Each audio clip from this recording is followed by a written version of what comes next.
Without any warning, I received news that my mother-in-law had passed away. When I naturally tried to attend the funeral, my husband yelled at me. "Don't you dare come! You got it?" "What are you talking about? She's passed away. What kind of daughter-in-law wouldn't go to the funeral? My mom hated you. Don't even think about showing up. You'll be a nuisance." Though my relationship with mother-in-law was never close, the woman was gone.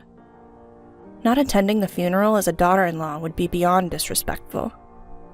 Ignoring my husband's words, I headed to the funeral hall, which was a bit far away.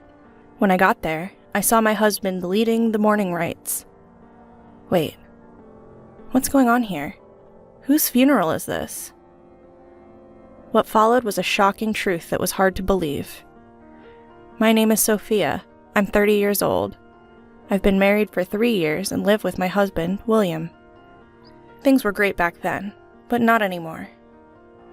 I won't sugarcoat it, I'm not satisfied with my married life. The main problem lies with my husband. I became a housewife when we got married.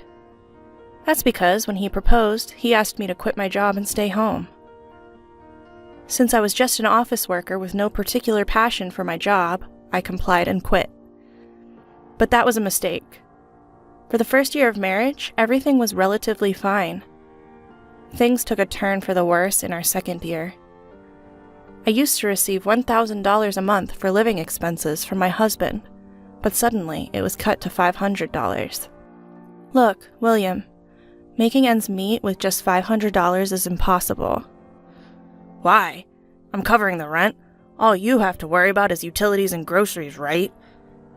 Even for basic household items, $500 isn't enough, especially when you factor in utilities and food. You're the one who's supposed to make it work, aren't you? You're living on my income. Figure it out. In the end, he wouldn't compromise, so I had no choice but to make do with $500. No matter how hard I tried, it was just not enough. My husband eats more than the average person, making it even harder. After a year of living off my savings, I watched the balance steadily decline since there was no income. Every time I checked the balance, the number kept getting smaller and smaller. Seeing this filled me with a bottomless sense of dread. What will happen to me when this account hits zero? $500 is just not enough, no matter how hard I try. William shows no signs of increasing the household budget. What am I to do? That's when I decided it was time to go back to work. Even if I can only work part-time, I should be able to make between $800 to $900 a month. That extra income would certainly make life easier. That night, when I approached my husband with the idea, he visibly recoiled. Work? You can't be serious. No way. Why not? This would give us more breathing room. If life is tough, it's because you're bad at budgeting. It's your fault. I've done all I can. Life is still hard. That's why I've been considering other options. Playing the victim, huh? You can live because of me. How dare you even say that? His dismissive tone fueled my growing rage. Before I knew it, I was letting him have it, louder than I'd ever imagined. Enough is enough! You're the one who wanted me to be a housewife. Since when does yelling solve anything? I just want you to understand. How can anyone make ends meet with just $500? Shut up! Stop blaming others! Think of something else, you loser! He spewed these words, shoved me aside, and stormed out of the living room. I fell to the floor, tears flowing uncontrollably. Why is this happening? All I wanted was a peaceful married life. I always felt the need to talk to someone about my worries, but my parents live far away and it's not easy to visit them. I couldn't keep silent anymore, so I initiated a discussion. On the other hand, my in-laws live only an hour away by car. However, my husband doesn't seem to get along with them, so we've had no contact since we got married.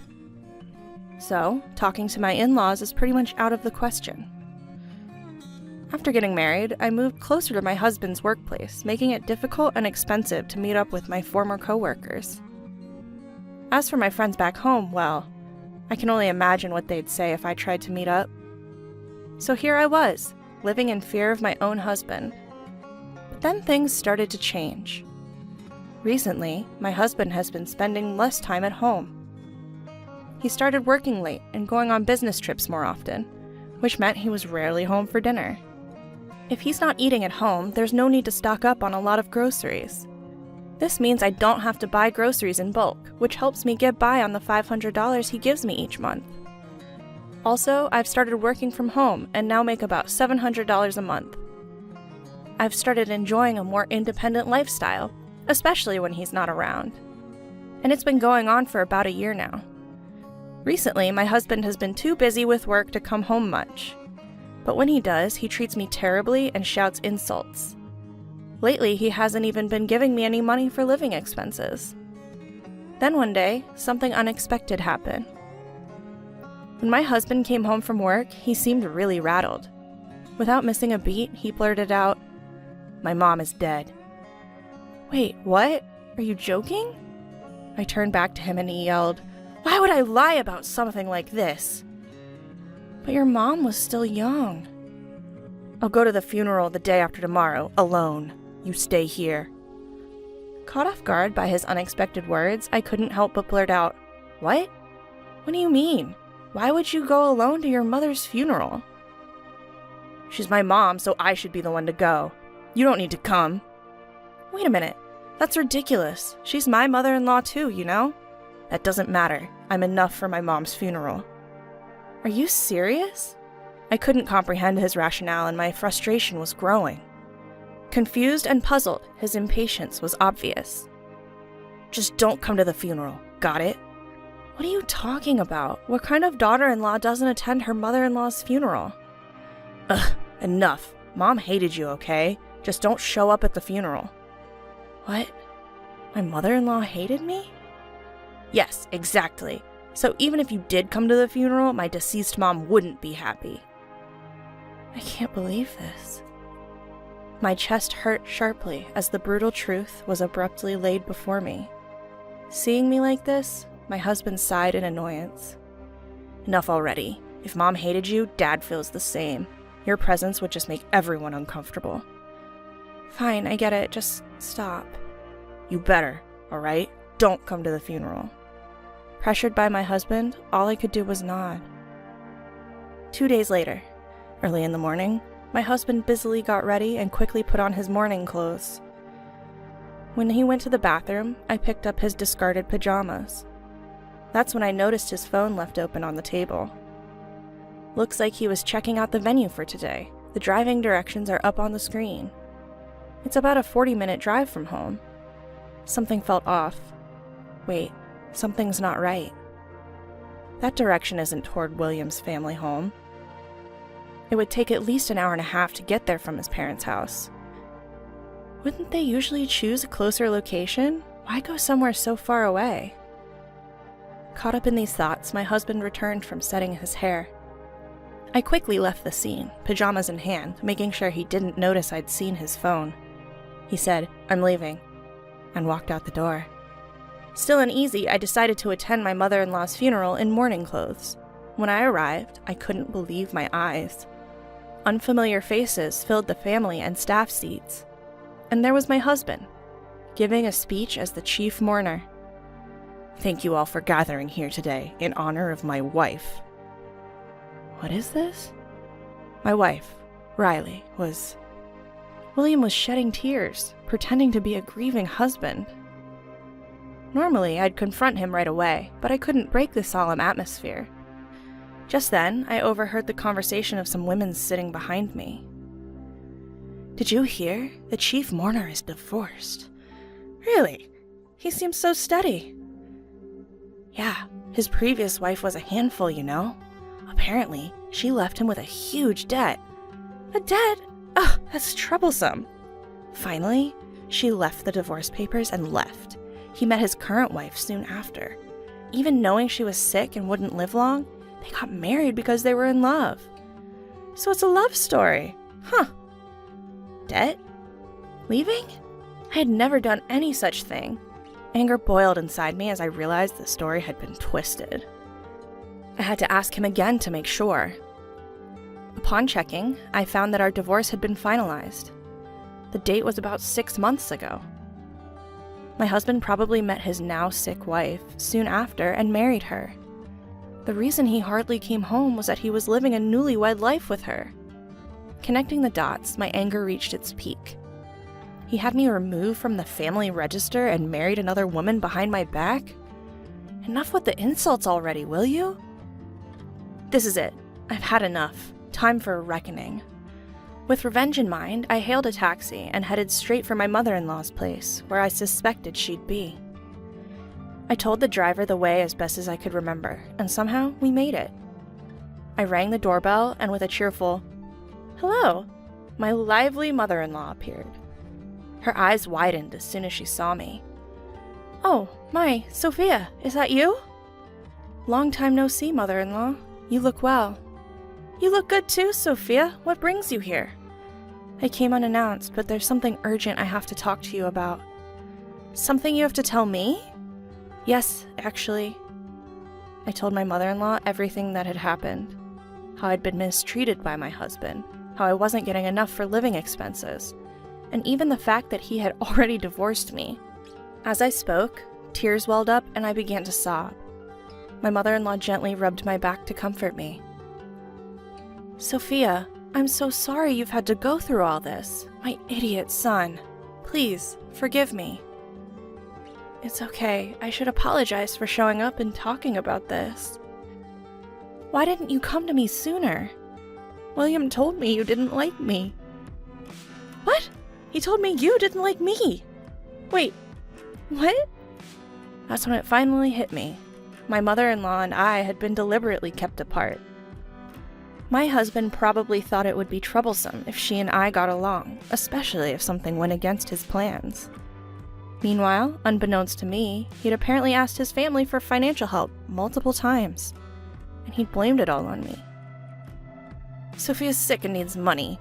Sophia can't work, so things are tight. Please help, for Sophia's sake." And so on. I was neither sick nor unable to work. It was just what William had told me to do. Now that I had the truth, I had nothing to fear.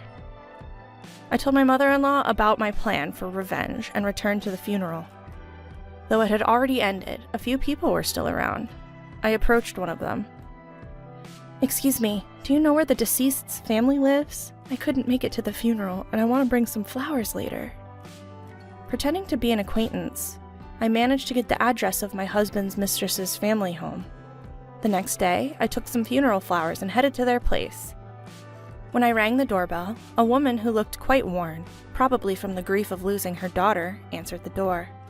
It was likely the mistress's mother. I introduced myself as a friend. I was invited inside. Once led to the room with the family altar, I saw my husband there. "Sophia? What are you doing here?"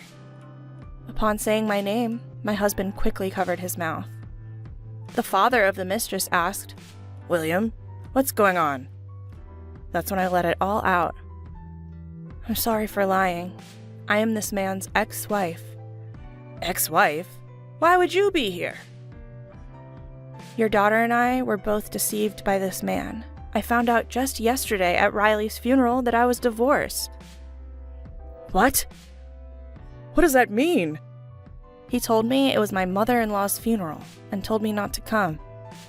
I suspected something was off, so I followed him, only to find out it was the funeral of his new wife." "What's the meaning of this? William, explain yourself." At the sound of Riley's father's furious voice, William's face turned pale as he looked down. The atmosphere, once laden with sorrow, completely shifted, as if sensing his wrongdoings. Riley's father's face turned beet red as his body trembled. Amidst all this, I commenced my final act of revenge.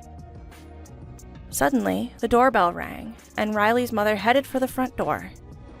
When she returned, she was accompanied by my mother-in-law. "Mom?" Sweat erupted from William's forehead. He was visibly shaken. My mother-in-law proceeded to give him a piece of her mind. "Causing trouble for others. What do you think you're doing? Pay back the money you borrowed from us right now, and don't you dare blame Sophia." "Wait, Mom, this is not the time to—" "You owe an apology to Sophia? that woman, and even your parents, right here, right now. Do you even understand what you've done? Declaring me dead and removing Sophia from the family registry. That's the height of disrespect. Mom, can we talk about this later? This isn't the place to... That's exactly why it's the right place. It would be unfair to the other woman and your parents if I didn't. I'm here to make sure everyone knows what a loser you are. Riley's father grabbed William by the collar and shouted, "You've got to be kidding." Seemingly terrified, William started to cry on the spot. Turns out, William had lied to Riley's father about needing money for Riley and had borrowed from him. Upon questioning, it was revealed that William had gambled away all the money. In the end, William was kicked out of Riley's house and faced legal actions. Ignoring his tearful face, I turned my back with my mother-in-law and started to walk away.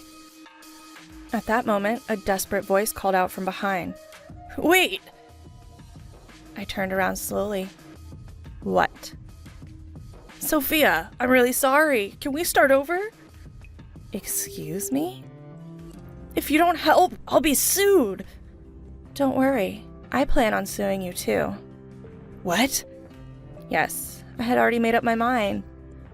After all the unjust treatment and being served with fake divorce papers, I'll sue him through a lawyer.